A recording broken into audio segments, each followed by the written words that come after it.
7 years ago, I walked into a U.S. embassy and gave up my citizenship, meaning I would never be American ever again. The media will tell you that people like me do that because we don't want to pay taxes, but that's not the real reason I renounced.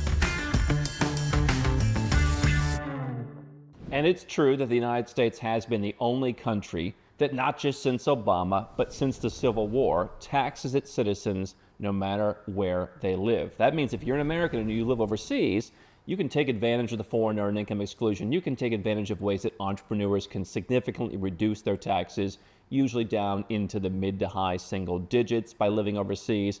But you are always going to be in the hook to file a tax return. There are also other provisions to report your foreign bank accounts, your foreign corporations, your foreign trusts. You can never entirely leave the United States until you give up your citizenship.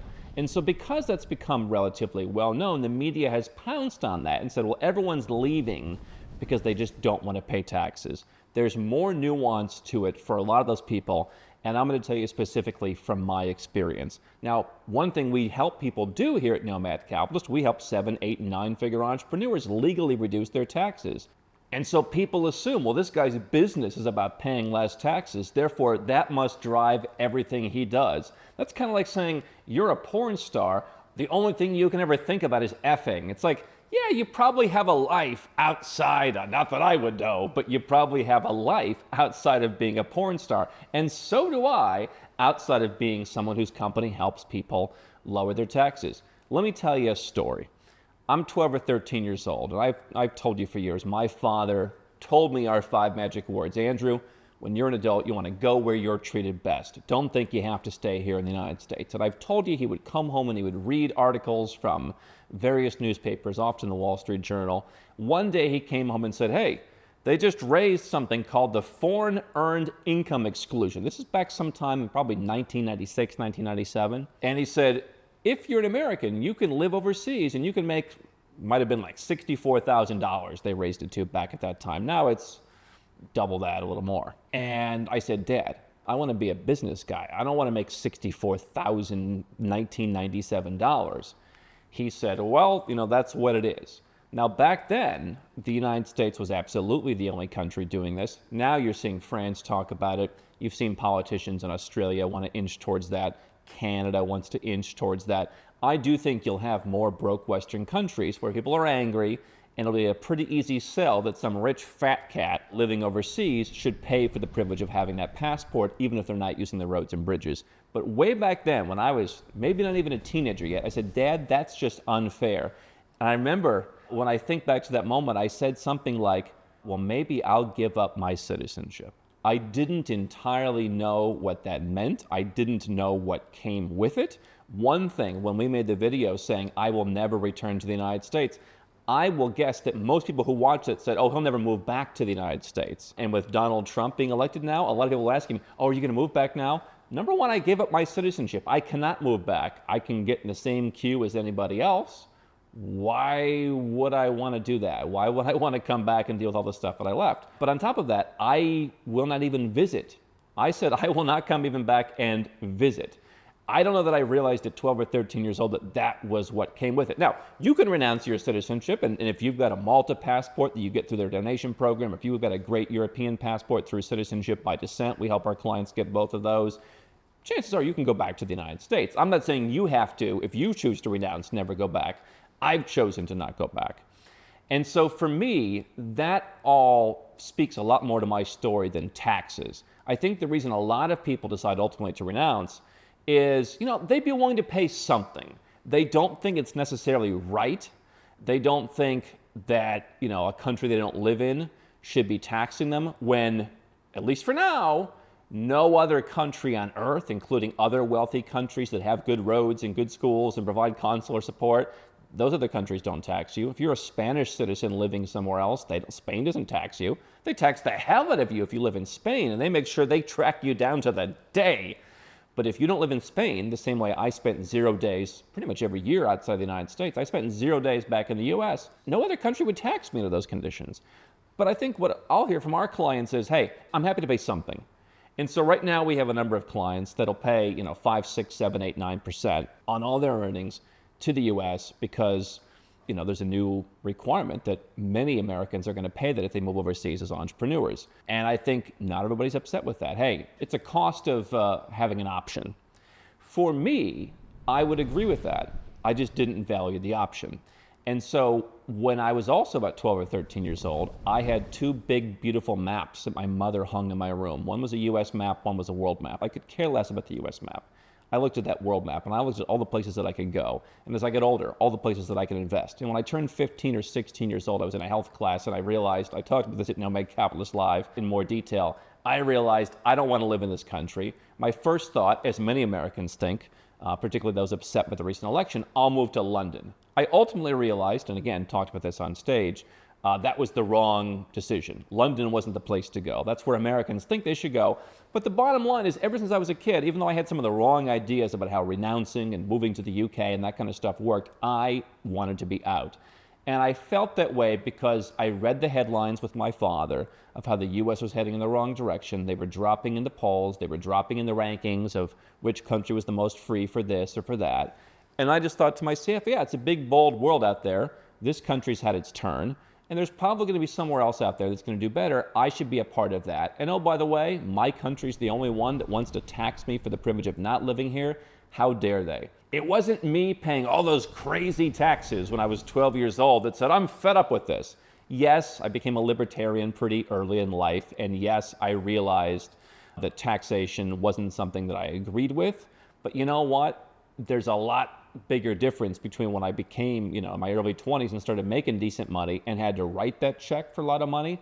That felt a lot different than sitting in my bed reading libertarian, party brochures and thinking how unfair the taxation was. I mean, you have to experience it first. And that's one of the reasons we work with 7- and 8-figure entrepreneurs, because I have a real connection with them.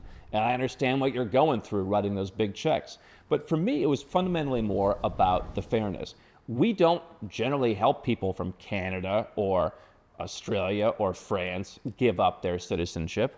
They don't have to. Now, we might recommend they get a second citizenship because I do think, and people in all those countries have talked about doing the same kind of US-style citizenship-based taxation. And it's not because I don't think you should ever contribute something to your country. I think you shouldn't be held at gunpoint by your country to do whatever they want. And I think the fundamental right, not just me saying this, the United Nations, hardly libertarians, but the United Nations, one of the principal freedoms is you have the ability to leave your country and to come back whenever you want. You already saw during the pandemic, countries like Australia just ripped that to shreds. The whole thing they all held dear for so many decades, they ripped it to shreds at the first sign of trouble. And they're ripping it to shreds at the idea that you can't leave your country.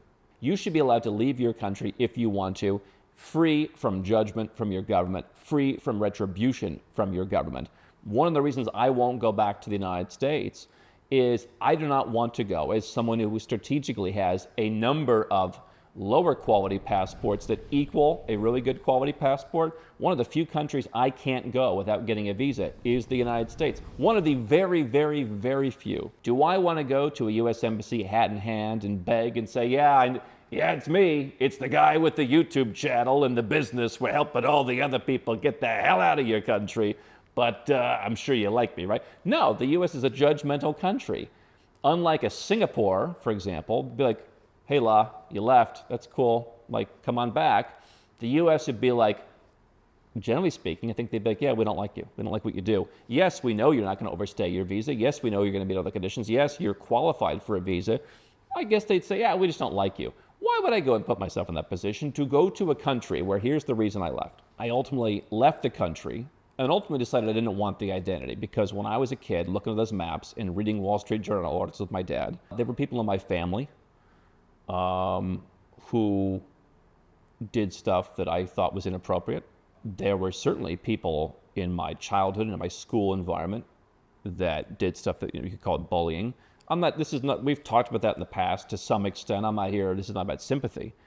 But what I realized is the further that I went towards being who I wanted to be and who I am now, is what Gen Z would label neurodivergent, someone whose brain works a little bit differently, whose interests are different. The further I got away from being in the norm in the US, which for me was being more interested in other countries, more interested as I get older in investing in other countries, I realized that put me further and further away from most people. And I didn't want to be around that. I've told you the story. One of the first trips I took as an adult overseas, I went to Norway and I flew through Newark Airport in the New York area. I was sitting next to a lovely woman next to me. She said, "Where are you flying to after this?" On the flight to Newark. And I said, "I'm going to Oslo." She said, "Is that the one in Pennsylvania?" And God bless her. And I'm sure she's a lovely person. But I realized that's who I'm surrounded by. And somehow I went to all the other countries that we talk about. And, okay, not all of them, but most of them, people on the street knew where Oslo was.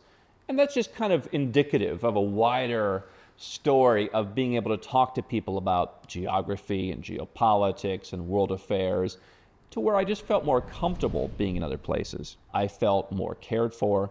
I felt less judged. Ultimately, people who say, "Oh, you gave up your passport, you don't have an identity, you don't have a home." No, I get to choose my home. You know, we got rid of arranged marriage in most of the world a long time ago. And hopefully people are happier with that. You get to choose who you're with. And if it doesn't work, you get to unchoose who you're with. You get to change your mind. To me, whatever you're given at birth, it is not as likely as you might think that that's where you're supposed to be or that's what you're supposed to have. We convince everyone, I presume the same way that parents on both sides would convince their kids, yeah, this arranged marriage is good for us. And they would shame them into agreeing with it, because it was good for the parents, good for the families, maybe not good for the people getting married, but they had to shame them into it. They had to convince them, yeah, come on, this is the right thing, go marry her, right? That's the same thing we do with nationality. And so I ultimately decided, yeah, there were some events that I just didn't feel comfortable with. And the more I get older and the more I reflect and the more I work on that stuff, I realized, sure, there was some stuff I wanted to get away from personally. I would imagine a lot of people who are really just, they do a deep dive, they go right to plan A of leaving whatever country they may be from.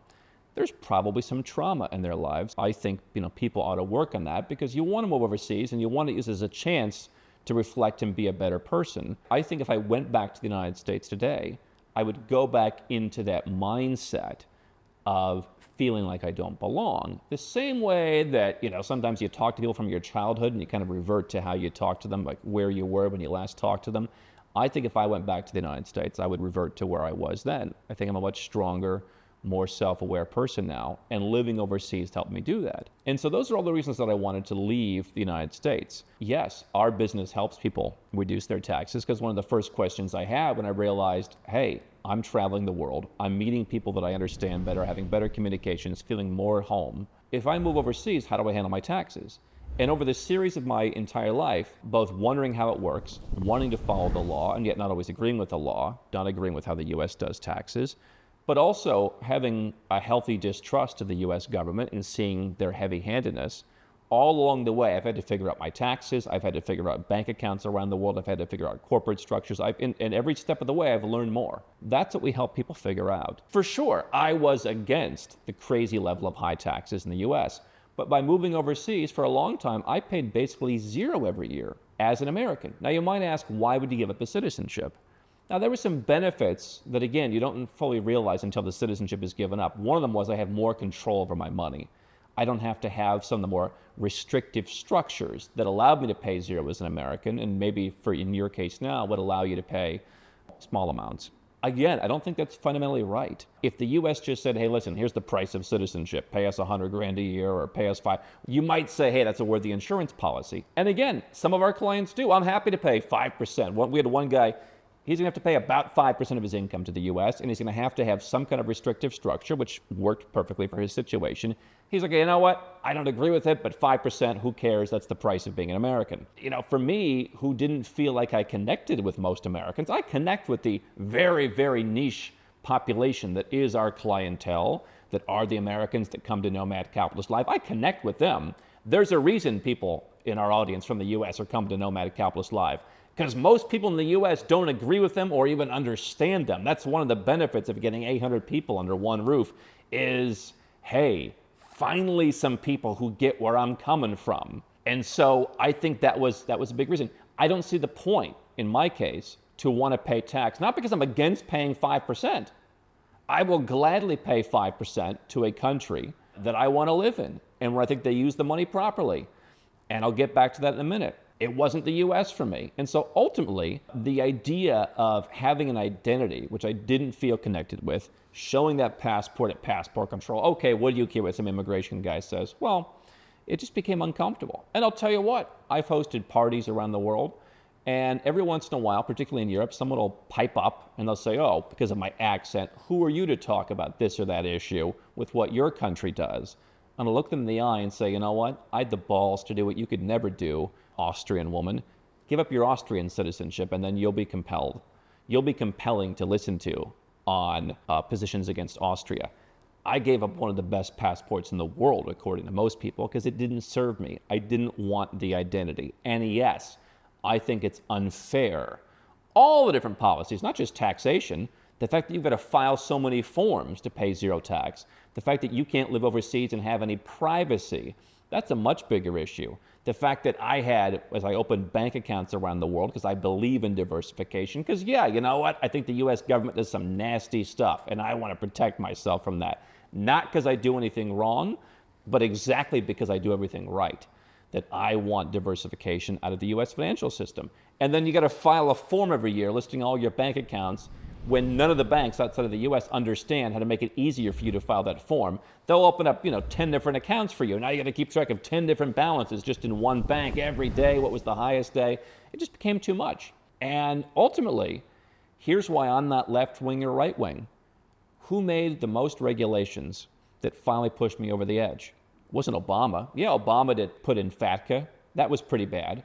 And there were times during the Obama administration, I called my grandmother in 2014 and said, Grandma, I'm going to pull the trigger, I'm going to renounce. I don't remember why, but I ultimately didn't do it. I talked about it again in 2016 during the run-up to the election. Ultimately, I did it in 2017, 7 years ago. And ultimately it was, look at what these America First policies are doing for expats. My taxes probably wouldn't have gone up, but other people's taxes, our clients' taxes, they went up. Again, they went up from potentially zero to generally single digits. I was international enough that I could have avoided that and kept paying zero. But it just became, how many new forms do I have to file? How many things do I have to keep up with? All so I can have an identity of people who don't know where Oslo is. And whenever I travel the world, yes, there are jerks everywhere, but why? Why for a country that I don't feel connected to and didn't since I was 12 years old? With the one exception that for about a year after 9/11, I said, all right, fine, maybe there's patriotism, maybe there's something to it. And then the US government went and did what they typically did and screwed it up again. And I said, bloody hell to the whole thing. I was right all along. Why would I keep a passport with all the requirements? Even if I can pay zero, why would I do that? So someone can say, oh yeah, your country's the one bombing people. Your country's the one doing this. Why? Out of loyalty to people who were some of the worst interactions that I had in my life. Again, I get along with the Americans that work with us. They are 1% of the population or less who think, yeah, I should go and invest in Cambodia, and yeah, I should have a second passport because this place is a tinderbox. That's all there is to it. For my entire life, since I was a pre-teenager, I was tracking, this country's going in the wrong direction. I didn't entirely understand why. But every year I looked and things got worse and worse and worse. And I said I wanted to renounce. Even in 2012, I thought about, okay, when am I going to renounce? And so people want to say, oh, he did it because of this, or he did it because of that. He did it because he got tired of paying. No, I got pushed into it. And I finally got over the last hurdle when it was, we own you. I don't want to be owned. And you can say citizenship, yes, that's a form of ownership. I'd rather be owned by someone who's on my side rather than an empire that actively works against me. And for as much as a lot of the left wing brought some of that stuff in, it was the right wing that's like, hey, you don't want to live in our amazing country? We're going to make it even more difficult. And that's when I said, I've had enough.